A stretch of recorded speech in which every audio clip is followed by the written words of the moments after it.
Hi, my name's Rachel Thomas. I'm 44 years old, married for 21 of them. No scandals, no fights, just routine. Dinners eaten in silence. Texts about picking up groceries.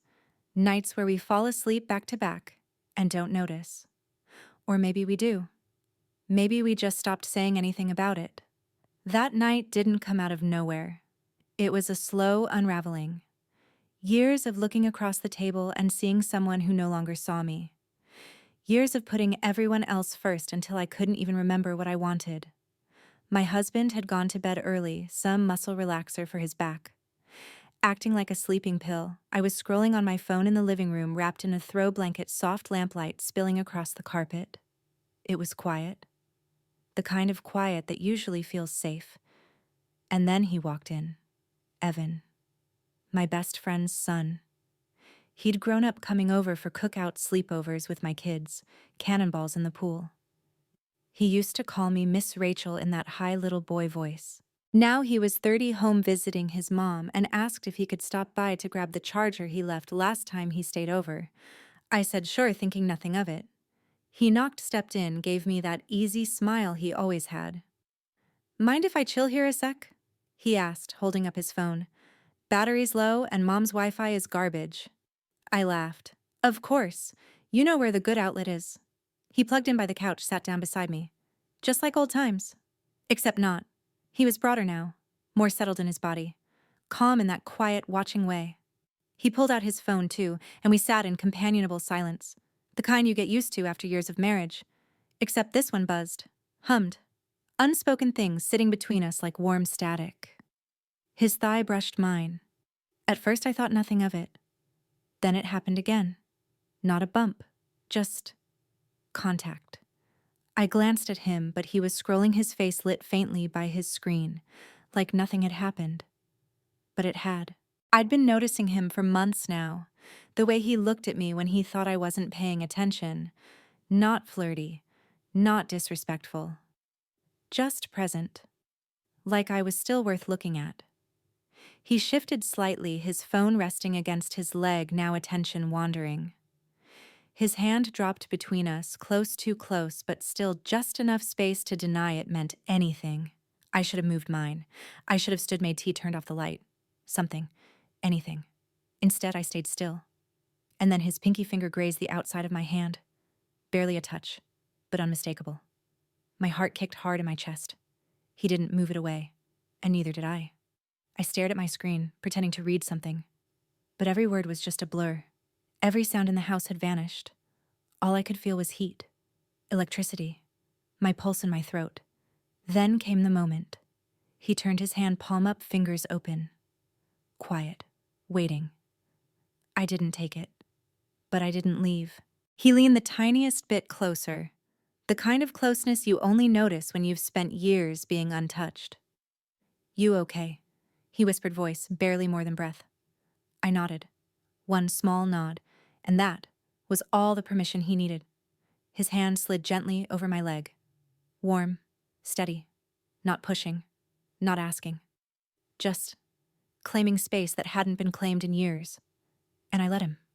God help me. I let him. His hand stayed there, still warm, settled against my leg like it belonged. Not wandering, not demanding, just there. It was the stillness that undid me. That and the way my breath had started shaking in my chest. My eyes stayed locked on the phone in my hand, but I couldn't see the screen anymore. Not with the way his thumb moved, just once, brushing the edge of my thigh in a soft, thoughtful stroke. A motion so gentle it could have been accidental. But it wasn't. It was a decision, and it broke something in me. I hadn't felt that kind of awareness in years. Not from my husband. Not even from myself. My legs pressed together instinctively. My fingers clutched the blanket tighter across my lap, like holding on to something solid might stop me from unraveling completely. But I didn't stop him. I didn't say a word. When his hand slid slightly higher, fingertips grazing the fabric of my shorts, I let my knees fall slightly apart, just enough to make room. For him. For what was happening. For whatever this was turning into. I don't know what made me do it. Or maybe I do. Loneliness does strange things. Quiet things. It builds slowly, hides in the corners of routine, and pretends it's not aching. But it is. And when someone finally sees it, acknowledges it with just the weight of a hand and the quiet steadiness of staying close, it doesn't feel like danger. It feels like breath. Like being pulled back into your own body after years of floating. My husband hadn't looked at me that way in years, hadn't touched me like I mattered, like I was more than just someone sharing a mortgage, sharing a schedule. Evan's fingers moved again, higher. My breath caught. And still I didn't move. We were still pretending to look at our phones, the room silent except for the occasional buzz from a text or the dim hum of the air conditioning kicking on. But none of that existed anymore. Not really. Not in the space we had created between us. A space where everything felt new and sharp and terrifying. He leaned closer, barely. I could feel the heat of him at my side, his breath slowing like mine, his voice again softer this time. "You don't have to say anything," he whispered. "I'll stop if you want." I didn't answer, and when his fingers slid beneath the hem of my shorts, I still didn't answer. Because I didn't want him to stop. Not that night. Not after everything I'd buried. All the quiet dinners, the forced smiles, the way I'd stopped asking for anything I couldn't provide myself. I had spent so long swallowing my own needs, I'd forgotten what they even felt like. Until now. He touched me like I was still a woman. Like I was still capable of stirring desire. Like I wasn't invisible. And when I finally turned my head, when I looked him in the eye for the first time that night, I didn't speak. I didn't ask him what we were doing. I didn't scold or pull away. I just kissed him. It was soft, hesitant, a little too long. It didn't feel like breaking a rule. It felt like surfacing, like breathing in something I hadn't tasted in years. And in that moment, right there on my living room couch, I knew. There was no undoing this. No going back to before. Not for him. Not for me. Not for anyone. I don't remember how long we stayed like that. His lips on mine. My hand on the back of his neck. His body leaned gently over mine, not heavy, just real. His skin was warm, too warm, and when his hand slipped higher beneath my shirt, I gasped. Not from fear. From the shock of sensation. He paused. "I can stop," he whispered. But my hand was already sliding along his spine. "Don't." I said it too fast, too desperate. Like if I hesitated, I might return to the version of me who'd spent years convincing herself that this ache didn't matter. He kissed me again. Slower now. Steadier. His palms splayed across my stomach, fingers trembling just slightly. I'd forgotten what that felt like, that mix of hesitation and hunger, of someone trying not to rush even though every nerve in your body is already screaming yes. We didn't undress completely. It wasn't some dramatic movie moment. No clothes flying across the room. No whispered declarations. It was clumsy, honest, like two people trying to remember how to feel, how to be felt. My jeans half undone, his shirt pushed up just enough to feel his skin under my fingertips, his breath hot against my neck, his weight shifting as the couch creaked beneath us. And all of it felt like coming back to life. There was a sound down the hallway, a floorboard, maybe the fridge cycling on. Or maybe just the universe reminding us this wasn't a dream. This was real, dangerous, and happening in a house where people I loved were sleeping just a few doors away. He froze, his forehead pressed to mine. I could feel the damp heat of his skin, the stutter of his breath. "We're not supposed to be doing this," he said, barely audible. I know, but I didn't move. Neither did he, because it was already too late. We'd crossed the line, or maybe we'd been dancing on it for years without realizing it. Until now, when everything collapsed with the weight of a single choice. He kissed me again, slower this time, like a promise we both knew we couldn't keep.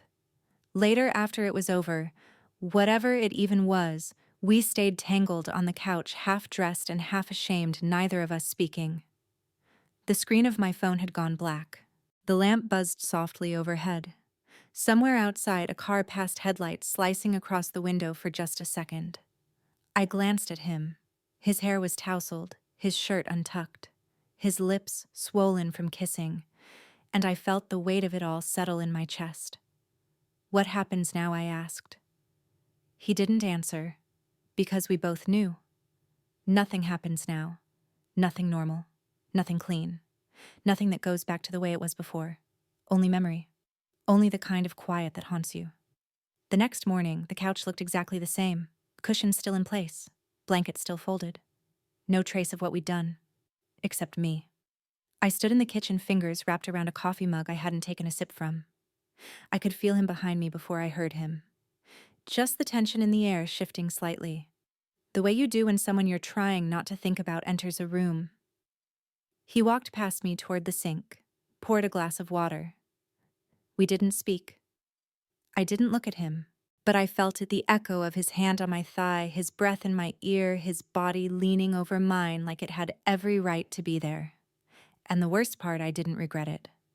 Not yet. I spent that entire day in a kind of fog. The kind where you go through the motions, fold laundry, check your phone, reheat coffee. You'll never drink just to pretend something as enormous as last night didn't happen. But it did, and it clung to me like the scent of smoke after a fire. I avoided the living room, the couch, the blanket still folded at the edge. I didn't sit there. Couldn't. I moved around the house like a ghost in my own space. Present, but not really here. And Evan, he kept his distance. He was polite, quiet, careful, too careful, which only made it worse. We passed each other in the hallway once.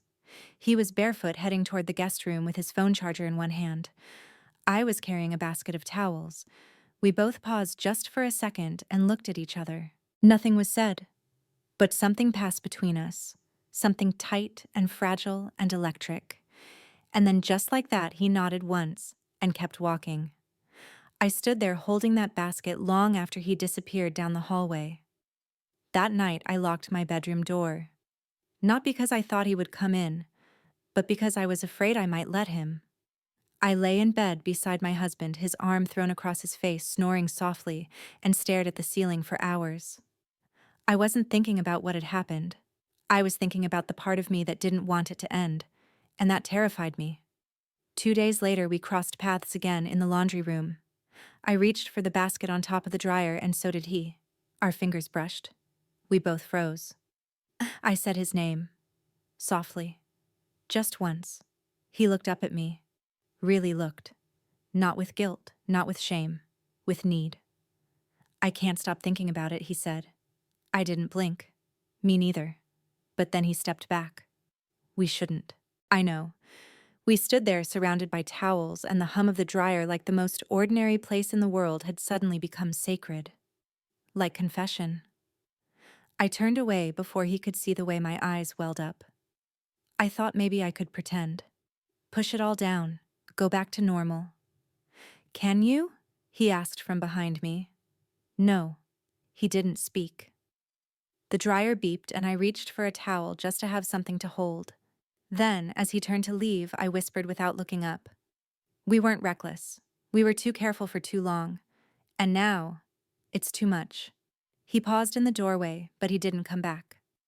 That night, I sat on the porch steps with a glass of wine, watching the sky turn to ash behind the trees. The evening light painted everything in that soft, golden lie, like the world was okay. Like I was okay. The door opened behind me. I didn't turn around. I didn't have to. I knew it was him. I recognized his steps slower than my husband's, quieter, hesitant. He sat beside me on the other end of the steps, not close, not far. Just enough space to feel like the silence between us was humming. You've been quiet, he said. I've been thinking. He nodded. Me too. The neighborhood buzzed with normal life, kids calling to each other, a sprinkler ticking in the distance, a car rolling down the street. Everything looked so innocent. I should have never let it happen, I said. But you did. I know. And I didn't stop you. I know that too. We both stared out at the fading sky. My throat tightened. I don't want to hurt anyone. Then don't. I turned and looked at him. Finally. You say that like I can undo it. He didn't answer, because we both knew I couldn't. Inside, I could hear dishes clinking in the kitchen. My husband was loading the dishwasher. I hadn't told him I wasn't hungry. I'd just pushed food around on my plate until he stopped asking. He didn't look at me the same anymore. Maybe he hadn't in years.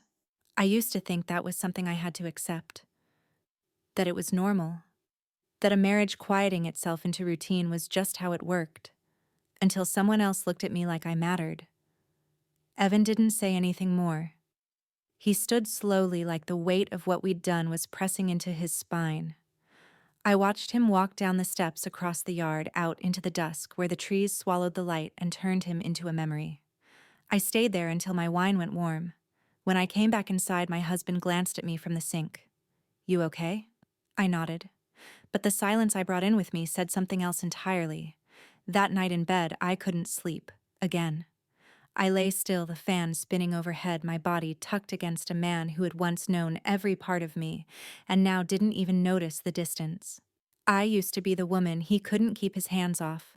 Now I was the one he forgot to say goodnight to. And Evan, he haunted me. Not in a way that made me feel scared, in a way that made me feel awake. He didn't reach out. He didn't text or try to talk. He stayed in the guest room a few more days, visiting his mom and helping her with the garage cleanout. But when we passed each other in the house, the air changed. Like a pressure drop before a storm. He held himself carefully, respectfully. But it was all still there in his eyes, that restrained heat, that burning under the surface. And me, I was breaking. Because the wanting didn't go away. It got louder. And it followed me everywhere. Every time I passed the hallway, I caught myself glancing at his door. Every time I folded laundry, I remembered the press of his fingers brushing mine. I told myself to stop, to forget, to bury it. But you can't bury something that's already taken root. A week later, he came down early one morning, rubbing sleep from his eyes, shirt, half-tucked hair messy. I was in the kitchen pouring coffee. I didn't expect to see him. He stopped in the doorway. I turned coffee pot still in my hand. We just looked at each other. And in that look, just that moment, I felt it all over again. That quiet, beautiful ache. That question we still hadn't answered. He stepped in slowly. No rush, no words. "I thought you left," I said. Was about to. His voice was hoarse from sleep. Low, unfiltered. He reached past me to grab a mug, and when our arms brushed, I didn't move. He didn't either. I set the coffee pot down. His voice came quieter this time. "I don't want to make this harder for you." I looked at him, really looked. "Then don't stay." He blinked. The words had come out sharper than I meant, but they were true. He nodded slowly. "I'm sorry," he said. Then he stepped back. But he didn't leave right away. He stood there holding the mug in both hands like it was the only thing keeping him grounded. I turned away before I could say something I'd regret. Because what I wanted to say was that I didn't want him to go. What I wanted to say was that part of me was already gone with him. He left 2 days later. No goodbye, no final look. Just a closed bedroom door and a suitcase wheeled out to the curb while I stood at the kitchen window pretending not to watch. My husband waved from the porch, called out something about safe travels and take care of your mom. Evan lifted a hand in reply. His eyes didn't rise to mine. I didn't expect them to. He got in the car, backed out of the driveway, and disappeared around the corner. The house felt colder after that, bigger. The couch sat undisturbed in the living room. Same cushions, same throw blanket, same soft dent where I always sat. I avoided it. Days passed. Nothing looked different, but everything was. And every time I brushed against that memory, even in the smallest way, my chest tightened. I told myself it was over, that it had been a moment, a slip, a beautiful, dangerous fracture in a life built on consistency. But that wasn't true. It hadn't been a moment. It had been a door. And I had walked through it. The following weekend, I went to the grocery store, alone. I usually dragged my husband along just to feel like we were doing something together. But that day, I needed quiet. Something about the hum of the fluorescent lights and the soft roll of the cart calmed me, made me feel like I could pretend to be normal for a while. I was halfway down the frozen foods aisle when I saw a woman my age holding a toddler on her hip. Her husband stood beside her, leaning over to grab something from the cooler. She kissed his shoulder absent-mindedly. He smiled without even looking up. It wasn't passion. It wasn't dramatic. It was habit. intimacy baked into the bones of their life. And I stood there, hand resting on a box of frozen peas, and realized I hadn't touched my husband in months. Not really. Not the way that woman just had. Without thinking, without fear. I didn't cry. I just walked out of the store with an empty cart and my keys shaking in my hand. Back home, I sat in the car for almost 15 minutes before going inside. The porch light was already on. Dinner was probably ready. The same meatloaf, the same small talk, the same quiet at the end of the night. I climbed the stairs slowly, took a shower that lasted too long, let the hot water sting my shoulders like penance. And when I came out, I caught my reflection in the mirror. I stared at her. This woman with tired eyes, damp hair clinging to her neck, a towel wrapped tight around her body like armor. I reached out and touched the glass, not for answers, just to remind myself that I still existed. Later that night, as I passed the hallway, I glanced at the guest room. The door was closed. Still. Empty. But I swore I could smell his cologne or his shampoo, or maybe just memory playing cruel tricks on me. I pressed my fingers to the doorframe just once, then walked away. My daughter called the next morning. She was coming home for the weekend, wanted to borrow the car and needed help with laundry. Her voice was casual, but sharp in places, like she was fishing. And maybe she was. She'd been watching me closely lately, looking too long, asking questions that sounded innocent but didn't land that way. Maybe she already knew. Or maybe she just recognized something was missing from my voice, something I wasn't ready to explain, not to her, not to anyone. The weekend came and went like a whisper. My daughter moved through the house like she was looking for something, not her car keys, not her favorite shampoo, something less obvious. She watched me closely when I cooked, asked if I was okay 3 different times, each one quieter than the last. I smiled each time, said yes, of course, and she nodded like she didn't quite believe me. On Sunday evening after she'd left, I stood at the sink doing dishes. The window in front of me was dark, my own reflection staring back. Same face, same hands. But something had changed behind my eyes, and I couldn't unsee it. I dried my hands slowly, turned out the light, and walked to the porch. It was quiet out. Crickets, distant traffic, a neighbor dragging a trash can to the curb. I sat on the steps. Same spot. The air was warm, but the wind carried that first hint of autumn. A reminder that things change whether you're ready or not. The screen door creaked open behind me. I didn't flinch. My husband stepped out holding 2 mugs of tea. One for me, one for him. He handed it to me without a word and sat beside me not too close. We looked out at the street. Feels like it's getting colder, he said. Yeah, I replied. And that was it. No questions, no warmth, just routine. I took a sip, let it burn my tongue a little. Something about the sting made me feel present. We sat in silence until he stood and went back inside. I stayed behind, mug in hand, steam curling into the night. I thought about Evan, about his hand on my leg, his breath against my skin, the way he looked at me, not like I was someone's wife or someone's mother, but like I was someone worth wanting. I thought about what it means to be seen after so many years of fading, and what it costs. I didn't hear from him after he left. No calls, no texts, just absence. Maybe he thought it was the kindest thing. Maybe it was. But sometimes I catch myself checking my phone late at night, scrolling too long through old photos, waiting for a message that won't come. The guilt is quieter now, still there but no longer screaming. It's settled into something heavier, something that lives inside me. Sometimes I wonder who I would have been if none of this happened. If I had just stayed asleep in the life I built, polished and acceptable and numb. But I didn't. I let something in. Or maybe I let something out. The version of myself I had kept buried under duty and years of being told what was enough. She's still here, wounded, awake. One afternoon, I walked past the guest room again. The door was cracked open. Sunlight filtered across the bed dust, drifting through the air like memory. I stepped inside. Just for a second. I stood at the foot of the bed and closed my eyes. The room smelled like clean sheets and something else I couldn't name. something that made my throat ache. I didn't cry. I just whispered I miss being seen. Then I walked out, closed the door gently behind me. That night, lying next to my husband in the same position we always slept, I turned to face the window instead of the wall. And for the first time in a long time, I let myself feel it all. The ache, the loss, the impossibility of going back. And the fragile burning truth that even a single moment can wake you from a lifetime of silence. We are all carrying things we don't say out loud. Some of us just meet the wrong person at the exact right time, and sometimes that changes everything, quietly, forever.